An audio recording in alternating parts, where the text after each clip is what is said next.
Hi friends, हमारा आज का जो टॉपिक है that is basics of titration. Titrations बहुत सारे तरीके की होती हैं और इसीलिए स्टूडेंट्स को इनसे बहुत डर लगता है। मैं कुछ नाम आपको बताता हूँ। Acid based titration, redox titration, complexometric titration, double titration, back titration, etcetera etcetera.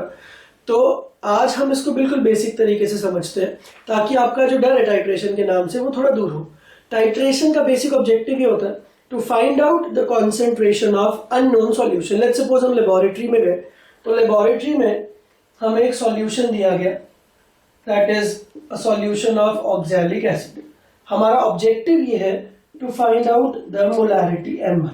But since हमें ये लेबोरेटरी में सॉल्यूशन दिया गया तो वी नो कि इसका कितना वॉल्यूम अवेलेबल है, तो V1 तो हमें पता है, बट हमें इसकी मोलैरिटी निकालनी है। इसकी मोलैरिटी निकालने के लिए हम क्या करते हैं, हम कोई भी सॉल्यूशन ले सकते हैं जो कि लेबोरेटरी में अवेलेबल हो। This is our choice. तो हमने एक ब्यूरेट लिया, इसको ब्यूरेट बोलते हैं। इसमें हमने KMnO4 का non solution, this is very important, ये हमारी चॉइस है, ये हमारी चॉइस नहीं थी, ये क्वेश्चन तो हमें लेबोरेटरी में मिला था, ये हमारी चॉइस है। तो इसका स्टैंडर्ड सॉल्यूशन हमने लिया KMnO4 जिसकी मोलैरिटी हमें पता, ठीक है। अब हम इसका नॉब खोल देंगे और एक एक ड्रॉप करके ये नीचे गिरना शुरू होगा और KMnO4 जैसे ही ऑक्सैलिक एसिड के टच में आएगा तो ये वाली रिएक्शन शुरू हो जाएगी। KMnO4 plus oxalic acid gives CO2 plus Ml2 plus। Now the important point is जब ये रिएक्शन हो रही है तो ये जो KMnO4 है, this KMnO4 is initially violet और purple in colour, but KMnO4 से जो बना Mn2 plus this is colourless. इसका क्या फायदा होगा हम थोड़ी देर में देखते हैं। हमें इंस्ट्रक्शंस दिए गए हैं कि आपको ये नॉब तब बंद कर देना है जब आपको ये पता चल जाए कि ऑक्सैलिक एसिड जितना भी सॉल्यूशन में प्रेजेंट है वो पूरा खत्म हो गया।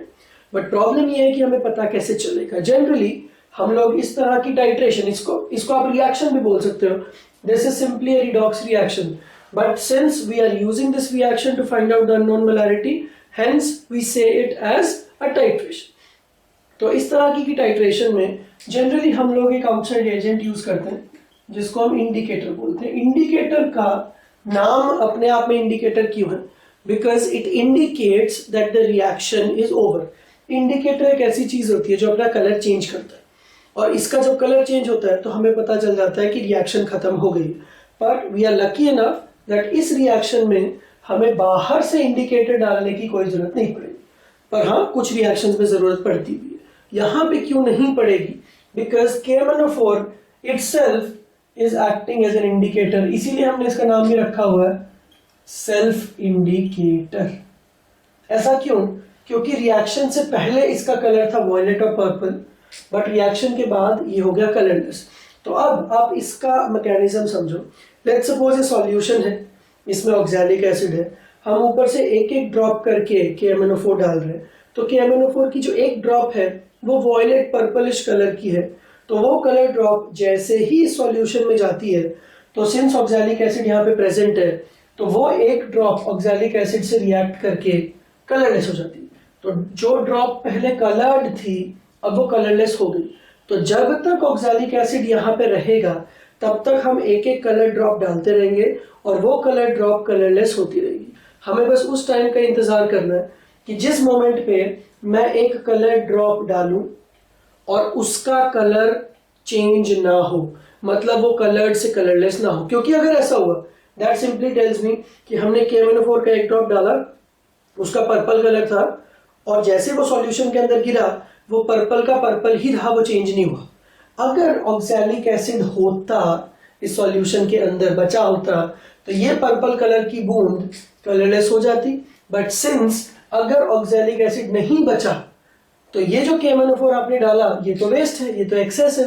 तो ये जो पर्पल कलर की चीज है इसको कलरलेस करने के लिए जो ऑक्सैलिक एसिड आपको चाहिए था वो तो है ही नहीं। तो it is itself acting as an indicator. तो जिस मोमेंट पे आपको ये दिखे कि ये पर्पल कलर की ड्रॉप पर्पल ही रह गई, ये कलरलेस नहीं हुई, उस मोमेंट पे आप समझ जाओ कि रिएक्शन ओवर हो चुकी है और उस मोमेंट पे आपको ये नॉब बंद कर देनी।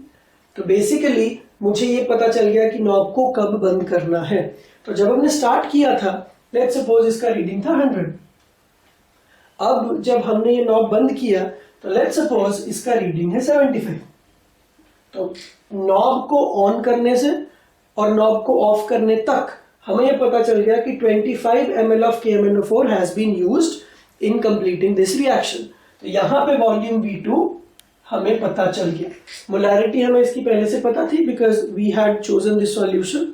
वॉल्यूम हमें इंडिकेटर ने या फिर इस केस में KMnO4 ने खुद ही बता दिया।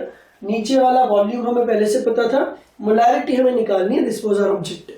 नाउ फाइनल थिंग, हमने एक और वीडियो में इसी रिएक्शन को बैलेंस करना सीखा था और balancing was based on charge balance. जितने इलेक्ट्रॉन दिए जाएंगे उतने लिए भी जाएंगे। So manganese is basically moving from +7 to +2. So it is giving 5 electrons. It's taking 5 electrons. And carbon is moving from +3 to +4. So it's giving 1 electron each.